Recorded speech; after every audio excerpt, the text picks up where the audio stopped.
അക്കർമാശി ശരൺകുമാർ ലിംബാളെ എഴുതിയ ആത്മകഥാ നോവലാണ് അക്കർമാശി. ഇത് മറാഠി ഭാഷയിലാണ് എഴുതിയിരിക്കുന്നത്.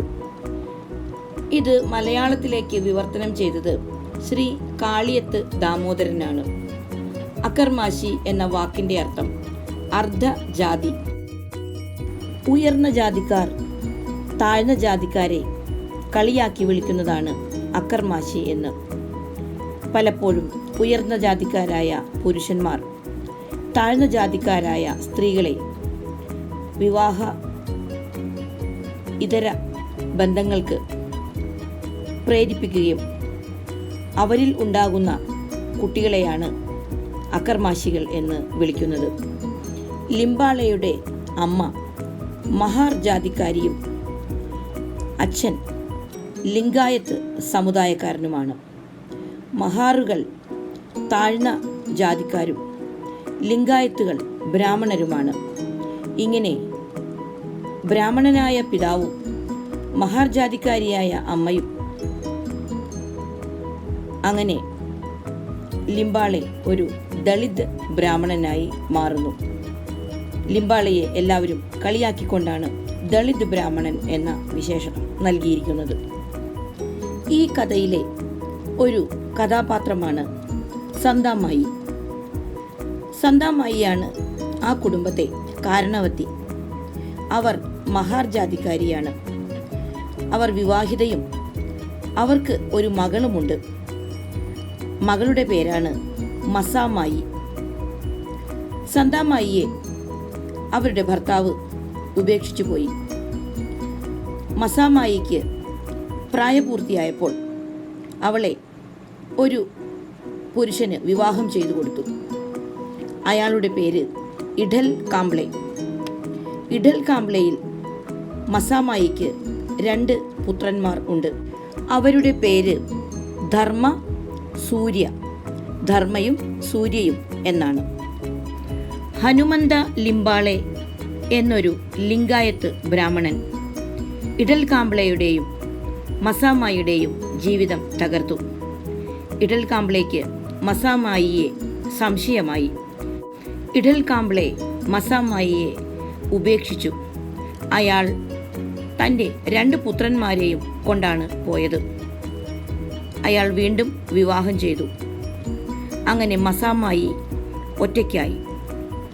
ഇങ്ങനെ മസാമായി ഒറ്റയ്ക്ക് ജീവിതം തുടരുമ്പോൾ ഹനുമന്ത ലിംബാളെ അവളുടെ കൂടെ കൂടി. അവൾക്ക് ഹനുമന്ത ലിംബാളയിൽ ഒരു മകൻ ജനിച്ചു. അവനാണ് ശരൺകുമാർ ലിംബാളെ. ശരൺകുമാർ ജനിച്ച് അധിക കാലമാകുന്നതിന് മുമ്പ് തന്നെ ഹനുമന്ത ലിംബാളയ്ക്ക് മസാമായിയെ മടുപ്പായി. അയാൾ അവരെ ഉപേക്ഷിച്ചു പോയി. മസാമായിക്ക് ജീവിതം മടുത്തു. തൻ്റെ ആദ്യ ഭർത്താവും 2ാമത്തെ ഭർത്താവും തന്നെ ഉപേക്ഷിച്ചു പോയതുകൊണ്ട് അവർ തീർത്തും ഒറ്റപ്പെട്ടു. അവർക്ക് ശരൺകുമാറിനോട് വെറുപ്പായി. ശരണിനെ അവർ അല്പം പോലും സ്നേഹിച്ചിട്ടില്ല. അങ്ങനെ ശരൺകുമാർ തൻ്റെ മുത്തശ്ശിയായ സന്താമായിയുടെ വീട്ടിലെത്തി. പിന്നീട് സന്താമായിയാണ് ശരൺകുമാറിനെ വളർത്തിയത്. സന്താമായിയെയും അവരുടെ ഭർത്താവ് ഉപേക്ഷിച്ചു പോയതായി നാം പറഞ്ഞുവല്ലോ. ഇപ്പോൾ സന്താമായി ജീവിക്കുന്നത് ദാദ എന്ന് പറയുന്ന ഒരു മുസൽമാൻ്റെ കൂടെയാണ്. ദാദ ചുമട്ടു തൊഴിലാളിയാണ്. ദാദയ്ക്ക് ശരണിനെ വലിയ താല്പര്യമായിരുന്നു. ശരണിൻ്റെ പിതാവായ ഹനുമന്ത ലിംബാളെ ഒരു ഗ്രാമത്തലവനായിരുന്നു. ലിംഗായത്തുകാർ അല്ലെങ്കിൽ ബ്രാഹ്മണർ അന്നുകാലത്ത് ഗ്രാമത്തലവന്മാരായി സേവനം അനുഷ്ഠിച്ചിരുന്നു. തുടർന്ന് മസാമായിയെ മറ്റൊരു ഗ്രാമത്തലവനായ കാക്ക വിവാഹം ചെയ്തു. അതിൽ അവർക്ക് 7 മക്കളും ജനിച്ചു. ഇതാണ് നാഗി, നിർമ്മി, വാണി, സുനി തുടങ്ങിയ 6 പെൺകുട്ടികളും ഒരു മകനും. നാഗിയെ വിവാഹം ചെയ്ത ആളാണ് കുമാർ മാമ. കുമാറിൻ്റെ അമ്മയാണ് ശാന്ത മുത്തശ്ശി എന്ന് വിളിക്കുന്ന ശാന്ത ആത്യ. കുമാറിൻ്റെ മൂന്നാമത്തെ ഭാര്യയാണ് നാഗി. കുമാർ മാമ അലസനും മടിയനുമാണ്. അയാൾക്ക് എന്നോ ഒരു ജോലിയുണ്ടായിരുന്നു. പക്ഷേ അത് നഷ്ടപ്പെട്ടിട്ട് വളരെ കാലങ്ങളായി. അയാൾ എന്നും രാവിലെ ജോലിക്ക് പോകുകയാണെന്ന മട്ടിൽ വീട്ടിൽ നിന്ന് ഇറങ്ങും. വഴിയിൽ കണ്ടവരോടെല്ലാം പണം കടം മേടിക്കും. സന്ധ്യ വരെ അതുകൊണ്ട് തിന്നും കുടിച്ചും നടക്കും. അയാൾ തിരിച്ചു വരുന്നതിന് മുൻപ് അയാൾ പൈസ വാങ്ങിച്ച കടക്കാർ വീട്ടിലെത്തും. അവർ ശാന്താ മുത്തശ്ശിയെ ചീത്ത പറയും. ശാന്താ മുത്തശ്ശി കഠിനമായി അധ്വാനിക്കുന്ന ഒരു സ്ത്രീയാണ്. അവർ പഴം നിറച്ച വണ്ടി ഉന്തി നടന്ന് അതെല്ലാം വിറ്റ് കുടുംബം പുലർത്താൻ വേണ്ട പണം സമ്പാദിക്കും. ഈ പണമാണ് അവരുടെ മകനായ കുമാറിൻ്റെ കടക്കാർ വന്ന് വാങ്ങിക്കൊണ്ടു പോകുന്നത്. ഒടുവിൽ മൊത്തവ്യാപാരിക്ക് പഴം എടുക്കാൻ പണം കൊടുക്കാൻ ഇല്ലാതെ വന്നപ്പോൾ അയാൾ സന്താമ്മായിയെ വഴക്കു പറഞ്ഞു. തൻ്റെ കടയിൽ നിന്ന് ഇനി പഴം വാങ്ങിക്കരുത്, കടമായി പഴം വാങ്ങിക്കരുത് എന്നയാൾ താക്കീത് ചെയ്തു. സന്താമ്മായിയുടെ ജീവിതം വഴിമുട്ടി. പിന്നീട് അവർ കണ്ടെത്തിയത് ആക്രി പെറുക്കുക എന്ന തൊഴിലാണ്. അവർ ചാക്കുകൾ കൊണ്ടു നടന്ന് അതിൽ ആക്രി പെറുക്കിക്കൂട്ടും. ശരണും സഹായിക്കും. നല്ല ഭംഗിയുള്ള മിഠായിയുടെ തൊലികൾ കാണുമ്പോൾ ശരണിന് വായിൽ വെള്ളമൂറും. നല്ല പത്രക്കടലാസുകൾ കാണുമ്പോൾ ശരണിന് അത് നിവർത്തി വായിക്കാൻ തോന്നും. പക്ഷേ അപ്പോഴേക്കും ശാന്താ മുത്തശ്ശി അടുത്തെത്തിയിരിക്കും.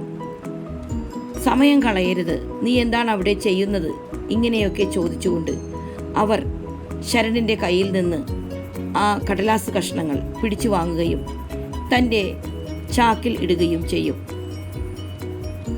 എത്രത്തോളം ചവറ് പെറുക്കിയാലും അതിന് ഭാരം വളരെ കുറവാണ്.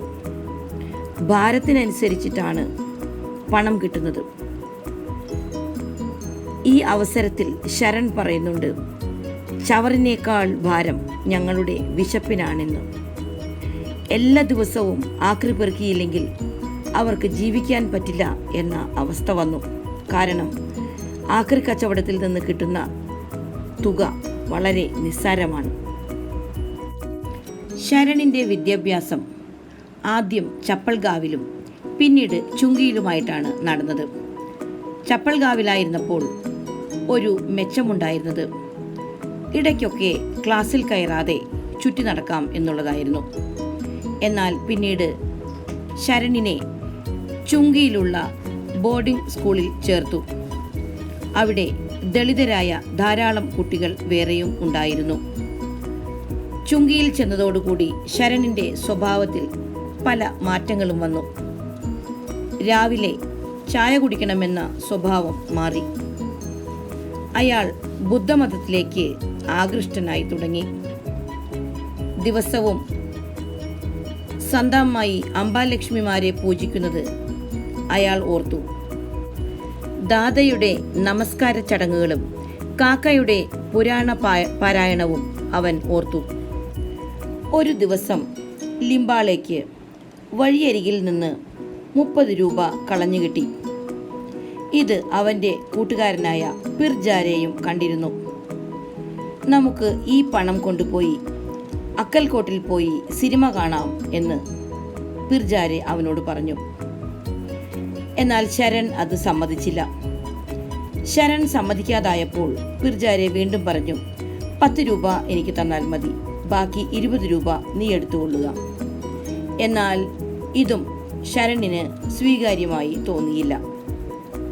അന്ന് സ്കൂളിൽ കുട്ടികൾ അസംബ്ലിക്ക് വരിയായി നിൽക്കുമ്പോൾ ശരൺ നേരെ ഹെഡ് മാസ്റ്ററുടെ അടുത്തെത്തി. ഉണ്ടായ കാര്യങ്ങളെല്ലാം അദ്ദേഹത്തെ പറഞ്ഞു കേൾപ്പിച്ചു.